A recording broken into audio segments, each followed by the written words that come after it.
But you can't make fun of a woman for looking like this, despite the fact that this is a choice, and this is something you're born with, you can't change. But remember, guys, the body positivity movement isn't about health. It's about respect. Did he stutter though?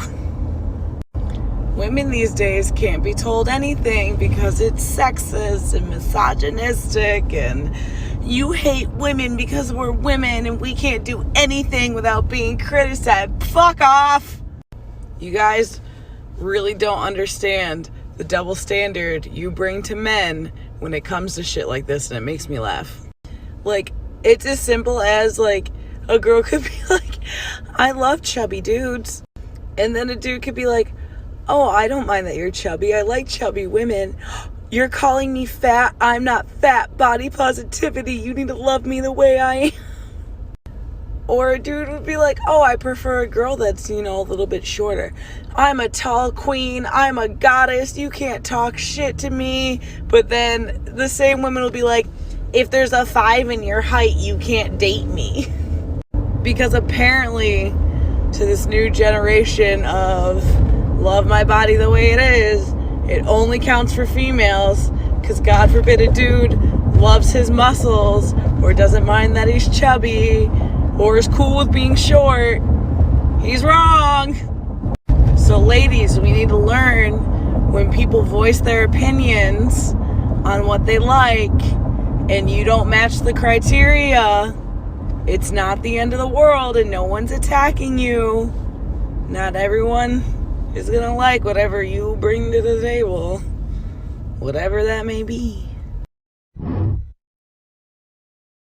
I will not be a motherfucking slave for nobody in 2020. Well, that was kind of weird. I wonder what's going on in 2021 now. Now that you're probably divorced and well, you can't get the weight off. Obviously, that's an issue. You don't like to cook because you can't get the weight off, so nobody else can eat anything because you can't do it. Wonder how that's working for you. Yeah, I know this video is old, but it speaks volumes, gentlemen. This is why, going forward, if they think that they are being slave workers for acting like a good mate to their mate, then we're just gonna have to go ahead and make sure we never do 3 things. Now, I know I talk about this all the time, but I'm gonna have to tell you again, don't cohabitate. Don't live with them. Don't move in with them. Don't let them move in with you. Okay? That way they don't have to throw boxes and shit at your fucking head and kick you in the chest. That's kind of crappy. That shit hurts. Second, do not get married. Absolutely not. Now I'm telling y'all, stop getting married to them. And for the love of God, please stop asking them what they bring to the table. We don't give a fuck. We don't care what they bring to the table. We're not giving them our table. We're not sharing our table. There's no point in doing that. There's no point in asking them what they bring to the table because you're not sharing. You got your own table. Because unless you want them to take half all of your table in the divorce, then go ahead and keep on making the dumb moves. Sick of this shit. And lastly, quit having kids with them. And for all you purebloods out there, the ones that didn't go get the jab yet, that sperm is going to be worth a lot of money coming up. Oh yeah, it's going to be $25,000 a shot, baby. You want that, baby? You want this nut? You want these men's nut? You want that shit? It's gonna be 25 to 50,000, and if you're going for the top 10%, we're gonna talk about 75 to 100,000 for y'all to even get that shit from us. You're gonna pay what you weigh, and some of y'all weigh a lot. Hold the line. You ever have one of those moments where you're like, I'm actually stupid? In yesterday's video, I was deeply reflecting on the relationships that I've held in my life and what went right, what went wrong.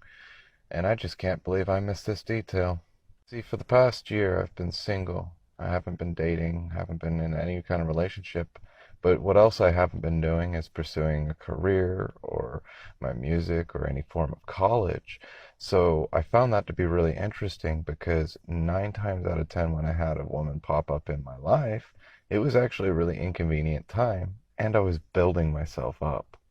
Another factor to point out is I lost my relationships when employers did dirty things, like stealing my paycheck and firing me. So I found that very interesting too. It's kind of a blatant detail. It's not just to money either. If you abstain or withhold something as simple as sex, she will literally go off to the next one also. Make no mistake, this is not gender bias, this is just my experience. Men behave this way also. The point being made is that if I actually want to have a woman in my life, I need to be doing something that is important, so that way she has a reason to interrupt it and get involved. Because otherwise she's not interested. There's no bread in the game, there's no meat, there's no objective to say that she is of greater importance. Now, breaking that down, narcissism is something that applies to all human beings, but positive and negative narcissism is something that is not taught in modern psychology. The last time it was brought up in any psychological book that I can find was 1978. You guys have seen my channel. For more, go digging. There's a lot of videos, but go digging. You'll see a lot more information on that. Suppose, since I'm going to take the full 3 minutes to make my point here, the point being, if you are not successful with relationships, you need to get successful with your own relationship with yourself.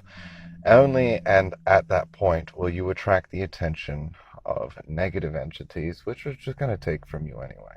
And since these energies and people are going to just simply take from you, what you need to do is get really smart about the price.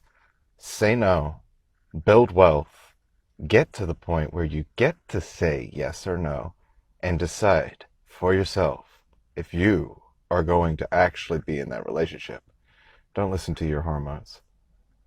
Listen to your head. But I suppose more than listening to your head, listen to what other men are telling you. Listen to what other women are telling you. Abuse is abuse, that's the bottom line. And you, and only you, accept it or not. I mean, I just want a guy who's like really hot, really tall, has a high-paying job, a top-tier education, and has traveled the world. That sounds absolutely charming. I'm manifesting a partner that does meaningful work and supports my bigger vision, has a healthy work-life balance with a love of play and leisure, someone who prioritizes our relationship because of the immense value they get out of it, and we have a mutual attraction on an energetic level, really beyond the superficial, you know? Oh, and also someone who can set aside their ego to truly validate and respond to my needs.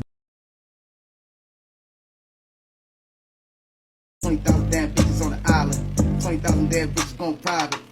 She make it clap. I got the strap. 21 gats. Feel like I'm sad. Here's an uncomfortable truth. If your woman starts making $500,000 a year and you don't make that much, and you stay home and become the house husband, due to women's hypergamous nature, she's not going to keep you around. She's not going to have respect for you. She's going to go off and find a guy that makes more than $500,000 a year. And she will drop you like a hot stone. Don't think that you're going to be able to keep her around by doing a good job cleaning. Women don't understand this one thing about men. You can look like Beyonce, but if you don't got respect, we won't cuff you. A lot of women will be like, why you with her? She don't look that good, why you with her? It's because she respects him. Most men would rather be with respect than looks, unless he's a simp. Simple. Worst cities to date in based on hypergamy. With number 1, we got Los Angeles. With number 2, we got Miami. With number 3, we got Atlanta. With number 4, we got New York. Last but not least, Washington, D.C. The person who cares the least always has the upper hand. So be the person that cares the least. Don't listen to these crybaby, softies that want to freaking, and then, there's people that'll be like, well, what do you mean? So you're supposed to be an asshole? No. You can send roses, you can take them out to dinner, you can treat them like a queen. It's the person that cares the least that wins. I didn't say you don't care. I said you need to be the one that cares the least. Don't be some sap in love. You know, be the one that cares the least. Trust me. Be authentic. Be yourself, because there's no point in getting into a relationship where eventually your facade drops and they see the real you and then you break up. Why date in the first place? Why let that person down? Why let yourself down? And you want to find someone that resonates with who you are, and you will repel the ones that don't. Be honest, who do you call when you are at your lowest? Who is that one person? Every time I've seen this stitched, it's been a man that says, nobody, I'm a man, society doesn't care about me. I'm inclined to agree, but let me tell you a story, and it's going to give a perspective with a little bit of spin on it. Lockdown last year in Australia, one of my darkest moments. I'm drinking, at the start I was drinking like 1 bottle of wine a night, and then it progressed to like 2 bottles a night. And I don't like drinking, I'm just drinking to fucking pass out, like I'm doing, because I fucking hate myself basically. It's like a self-pity, depression spiral type thing, yeah. But I had a meltdown and I called my friend. It took 2 minutes. 2 minutes of just talking about how I felt, and I didn't do anything stupid. I went to bed. Point is, men, is people care about us, and they'd rather you call them up at fuck o'clock in the morning and talk about it for 2 minutes than wake up the next day and find out you've done something stupid. Also, let's normalize saying I love you to the homies, because I love my homies.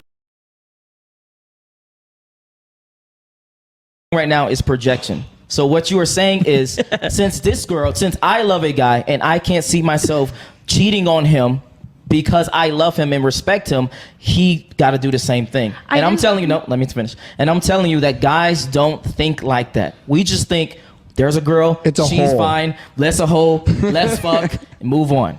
What's your definition of respect? Right, but the thing is that would hurt anybody. True. If I'm sitting here with you, God knows how long, 2 years or something, I don't know, a year, 2 years, and I'm telling you every single day that I love you, and then I see a guy and I'm like, I'm just gonna slip in real quick or whatever. Or There's like, no way whatever. You're not gonna just slip in real quick. I'm making an example. Put your yourself in that position. Your example does not exist, because generally speaking, girls don't just slip in.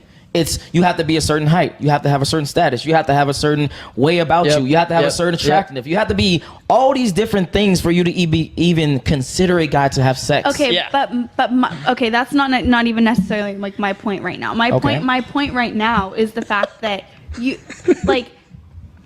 if you are able to just break, if you're able to just because honestly what you're doing with cheating is that breaks a girl's heart, whether or not you want to disregard that or not. That hurts like hell. I agree. So I saw that with my mom. I've never been through that, but I have people close to me who have been through that. Okay.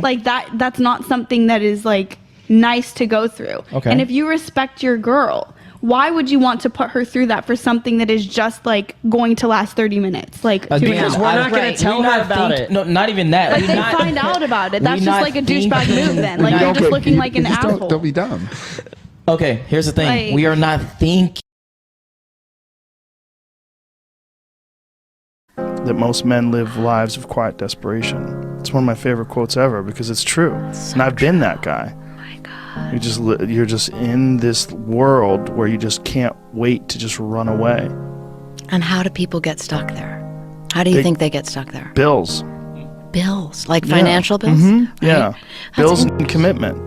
You have an apartment you have to pay for. You have a car you leased. You have a wife that you have to feed. You have a child you have to raise. You have your mortgage. You have your this. You have your that. And that's where it all comes from. Where do you think opportunity plays into that? Well, the opportunity takes place usually when you're young and you don't have any responsibility. That's when you have your options. Well, your options are severely limited the more you gather responsibilities. Like if I had to, as a 51-year-old father of 3, married man, pays taxes, has a house and a mortgage and a business. I do not accept a coffee or a walk as a possible date option, and neither should you. Gentlemen, be very wary of these women who are very high maintenance. This woman or any other woman who thinks that they are entitled to something just because of their looks or even something else is just ridiculous. So yes, I do agree that a walk date is pretty lame, but coffee date, nothing wrong with that, especially for the first date. If you don't drink alcohol and you don't want to sit down across from someone and get dinner or spend a lot of money on dinner, and I bet you this woman probably wants a very fancy restaurant, it is completely acceptable to go on a coffee date for your very first date and save dinner down the line. I like the idea of helping men focus on themselves. A lot of women who are snobby, entitled, but they look like a one, claiming that they're hot shit, and they misread what a guy said because they don't know how to communicate.